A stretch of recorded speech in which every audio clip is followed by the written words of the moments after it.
നമസ്കാരം.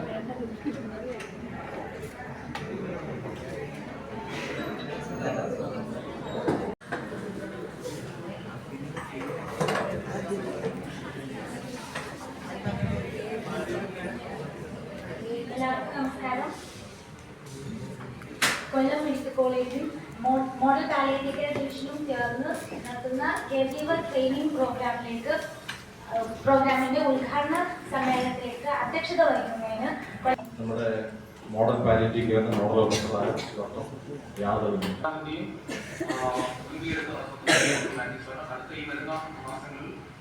രജിസ്റ്റർ തന്നെ ലോഞ്ച് ചെയ്യുന്നുണ്ട്. ഉത്ഭവം പറഞ്ഞാൽ കുറച്ചുണ്ട്.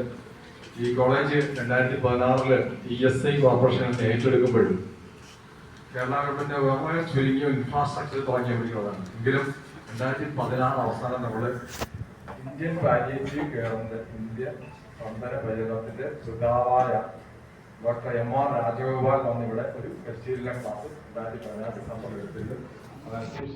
ഈ ഗ്രീൻ പാലിയേറ്റീവ് കെയർ സൊസൈറ്റി ഒരു സൊസൈറ്റി ആയിട്ട് തുടങ്ങിയതാണ്. ഗ്രീൻ പാലിയേറ്റീവ് കെയർ സൊസൈറ്റി എന്ന് പറഞ്ഞിട്ട് അവിടെ രാജഗോപാൽ സാറും സുരേഷ് സാറും കാണുമ്പോൾ അവരിൽ നിന്നും ഭയങ്കര പുഞ്ചിരിയായിരിക്കും അന്നത്തെ ദിവസത്തെ ഞങ്ങളുടെ എല്ലാവരുടെയും ഞങ്ങളുടെ ടീമിലെ എല്ലാവരുടെയും സന്തോഷം അവരുടെ ആയിരിക്കും. അപ്പൊ അവിടെ തുടക്കത്തിൽ വന്ന സമയത്ത് പ്രൈമറി, സെക്കൻഡറി, ടെർഷറി എന്നുള്ള ലെവലിൽ 3ആയിട്ടായിരുന്നു പാലിയേറ്റീവ് കെയർ നടത്തിയിരുന്നത്. പ്രൈമറി ലെവൽ എന്ന് പറയുന്നത് പഞ്ചായത്ത് ലെവൽ, ഗ്രാമപഞ്ചായത്ത്, മുനിസിപ്പാലിറ്റി, കോർപ്പറേഷൻ തലത്തില് പാലിയേറ്റീവ് കെയറിന്റെ നഴ്സുമാരുണ്ട്.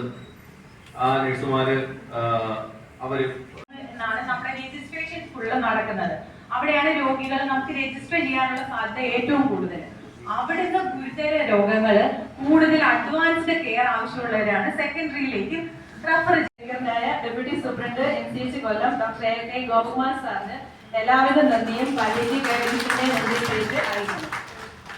അതുപോലെ തന്നെ നമ്മുടെ സ്വാഗതം പറഞ്ഞ പാലിയേറ്റീവ് നോഡൽ ഓഫീസർ, അദ്ദേഹം സർജനാണ്, അഡീഷണൽ പ്രൊഫസറാണ്. തന്റെ ഒഴിവ് സമയങ്ങളിൽ പാലിയേറ്റീവ് കെയറിനായി തന്റെ സമയം മാറ്റി വെച്ചിരിക്കുന്ന ഡോക്ടർ IP യാദവ് സാറിനെ ഈ അവസരത്തിൽ ഞാൻ എന്റെ പേരിലും പാലിയേറ്റീവ് കെയർ ഡിവിഷന്റെ പേരിലുള്ള നന്ദി അറിയിക്കുന്നു. അടുത്തതായി നമ്മുടെ ഉദ്ഘാടനം നിർവഹിച്ച് നമുക്ക് മുഖ്യപ്രഭാഷണം നടത്തുന്ന doctor Mathews Namperi sir, palliative charge officer, Aardram mission.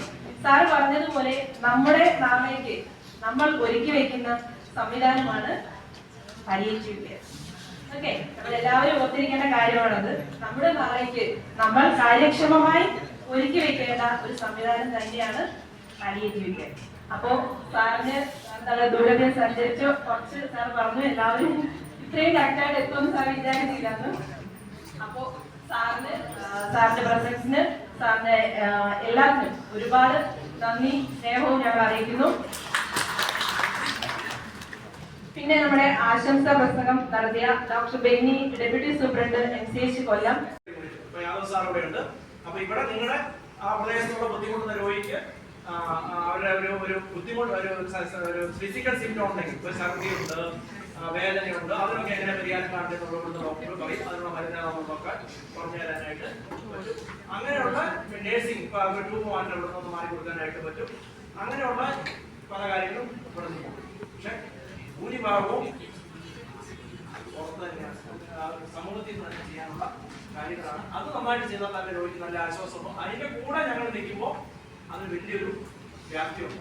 അല്ലെങ്കിൽ ഈ ചെയ്യുന്നൊക്കെ വെറുതെയാണ്. കാര്യം ഓരോ ദിവസം ബുദ്ധിമുട്ട് കൂടിയിട്ട് തന്നെ രോഗി അവസാനം കടയിൽ നിൽക്കാൻ പോകുന്നത്. അപ്പൊ അങ്ങനെ ജോലി ചെയ്ത് ബാക്കി ഉള്ള കാര്യങ്ങളിൽ, കല്യാണത്തിനായാലും അല്ലെങ്കിൽ കുടുംബശ്രീയുടെ പ്രോഗ്രാമുകൾക്കായാലും എല്ലാം വളരെ ആക്റ്റീവായിട്ട് നിൽക്കുന്ന ഒരു ചേച്ചിക്ക് നമുക്ക് ആ ചേച്ചിക്ക് 2 മക്കളുണ്ട്. 11 വയസ്സും 9 വയസ്സും പ്രായമായ 2 കുട്ടികൾ. ഭർത്താവുണ്ട്. ഭർത്താവ് കൂലിപ്പണിക്കാരനാണ്. പുള്ളി ജോലിക്ക് പോയി അങ്ങനെ അവരുടെ ജീവിതം മുന്നോട്ട് പോയിക്കൊണ്ടിരിക്കുകയാണ്. അപ്പൊ യാതൊരു വേദന എന്നൊക്കെ പറഞ്ഞാൽ എന്തായാലും വേദനകളാണ് എല്ലാവരുടെയും പ്രശ്നം അല്ലേ? പെയിനും പാലിയേറ്റീവും സെപ്പറേറ്റ് എന്താ പറയുന്നത് ശ്രദ്ധിച്ചിട്ടുണ്ടോ? പാലിയേറ്റീവ് മാത്രം പെയിനും പാലിയേറ്റീവിനായിട്ട് പറയുന്നത്.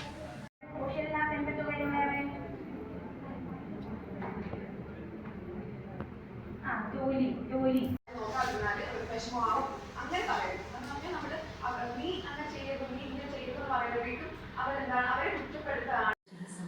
അപ്പോൾ ഇത്രയുമാണ് ഇന്ന് ഞാൻ ക്ലാസ് അറ്റൻഡ് ചെയ്ത് ഇതാക്കിയത്. എനിക്ക് ഇഷ്ടപ്പെട്ടുവെങ്കിൽ ഇഷ്ടപ്പെട്ട് അതിൻ്റെ അഭിപ്രായങ്ങളൊക്കെ വിവരങ്ങൾ അതിൻ്റെ കമൻറ്റിലൂടെ അറിയിക്കണം. ലൈക്ക് ചെയ്യണം, ഷെയർ ചെയ്യണം, സബ്സ്ക്രൈബ് ചെയ്യാനും മറക്കരുത്.